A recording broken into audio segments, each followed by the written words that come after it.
7 years ago, I was almost killed by a terrorist. He aimed his gun at my head, and he fired.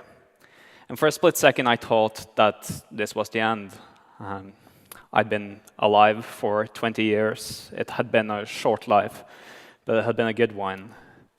The terrorist fired, and his bullet missed my head by centimeters.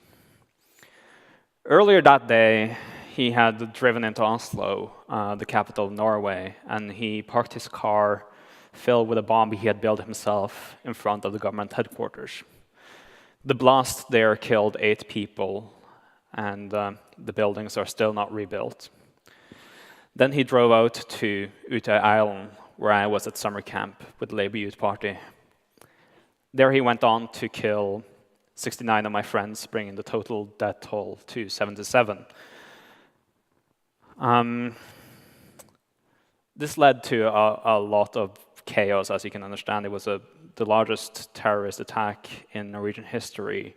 His acts would forever cement the date, the 22nd of July, 2011, in our history books. The terrorist was not very different from me. He was Norwegian. He was not very religious. He grew up in Oslo. And this filled me with curiosity. I wanted to learn what made him so different from me. A reaction perhaps quite different from a lot of other people's. And so I started researching in the immediate aftermath. I got a hold of the manifesto he had written, 1,500 pages about his ideology. I went to the court, I gave testimony, and I listened to all of the other testimonies from experts and from other survivors, trying to understand why this terrorist had done what he had done. I didn't get the answers I was looking for. And so I started my journey. I traveled around the world meeting with former violent extremists, people who had been deeply ingrained in some of the most violent movements in this world, neo-Nazi movements in the Mujahideens, in FARC and in the IRA. And I learned one thing from all of these people who had been in violent extremist movements. First of all, it's possible to stop being a violent extremist. Secondly, violent extremism is all about the violent denial of diversity, of the denial of people's right to be different, people's right to have a different belief system, a different religion, a different understanding of a religion, a different sexual orientation, in general, a different way of life. Extremists want to kill people who are different from them. We live in a very complex world, and extremists can't really handle this. This was evident in 2015, 2016, here in France during the attacks on Charlie Hebdo and the Bataclan and numerous other places. 245 people lost their lives in those years here. And 245 people is far too many, but still, France is a country with 66 million people, meaning that 245 people, or the chances of someone dying in a terrorist attack during those years was at 0.0002%. We have a tendency to overemphasize the chances of us dying in terrorist attacks. And this plays a big role in how the media is shaped, how politics are shaped. We live in a fear-driven society to a large extent, and fear is what also drives violent extremism. But if you look at the realities of it, in reality, the chances of dying in a car crash is 27 times higher than that of dying in a terrorist attack. Yet, terrorist attacks forms or policies, we securitize, we have military in our streets, we legitimize government surveillance, we become afraid of each other, we stop trusting our neighbors. And for some, like Anders Behring Breivik, this fear leads to disaster. So we all need to take a break, and we need to recognize the fact that complex questions require complex solutions. They require knowledge, they require an understanding of how our societies work and the realities of the threats we are experiencing. We live in communities, all of us, and our communities are rapidly changing. they're going increasingly online. I am of the first generation of people who grew up with the internet, with a computer in my house. And that has massively shaped how the last couple of decades has looked for our societies. We live in a world now with a 24-hour news cycle. Actually, we live with multiple 24-hour news cycles. And we are constantly bombarded with information. This is being used by all of us to make our decisions about how we are seeing the world. And that, in turn, is informing how we are interacting with each other. But in this ocean of noise, it becomes incredibly difficult to separate fact from fiction.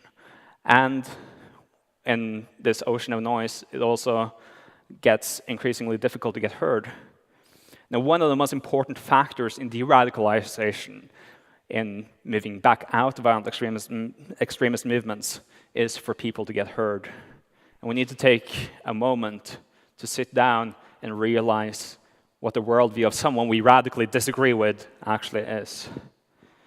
And so my team and I got together and we asked ourselves, how do we actually do this at scale? There's so many conversations going on in the world. How do we harness all of that data? How do we use that in order to make it easier for people to listen to each other? We went around and worked with communities all over the world, and we have been working in classrooms and community centers and all over the place, listening to people's stories, trying to understand what is really happening to our society at large, not only in our own country, but also in Morocco, like on this slide. And one of the things we came up with is the fact that we all have difficulties thinking critically about the information we are getting. As I mentioned, we're all constantly bombarded, but we don't know with what. And so we are developing this tool, a tool that can map out news in a new way and show the relationships between journalism and commentary, that can show the relationship between journalists and specific journals, but also what sources are what journalists using. It will map it out in a graphical way and make it accessible for people. We can also map this out as a timeline as a story evolves from the first piece of commentary to the last, or from the first breaking story until the last piece of commentary, giving people an overview of the multitudes of ways of understanding our society. You see, media is more complex than what we think, and it shapes all of our lives, and it shapes our politics, as we've seen so much. And so we need to learn to think critically. But complexity can be daunting. Complexity is incredibly difficult to deal with. And so another tool we've come up with to make this easier for people is a plugin for your browser that shows up when you're going onto news sites. Say, for instance, you're going on to Breitbart to read the news. And this thing shows up and shows you that New York Times wrote about the same thing from a different angle. And by doing this, we try to break down barriers. We try to start conversations between people. We try to create a space where dialogue will actually happen, where we're rewarding better behavior, where we are making sure people have more conscious discussions about what's going on in the world, and where flame-throwing and trolling and fake news becomes a thing of the past, but where opinion and diversity of worldviews is celebrated, where we celebrate the fact that our worldviews will be constantly challenged.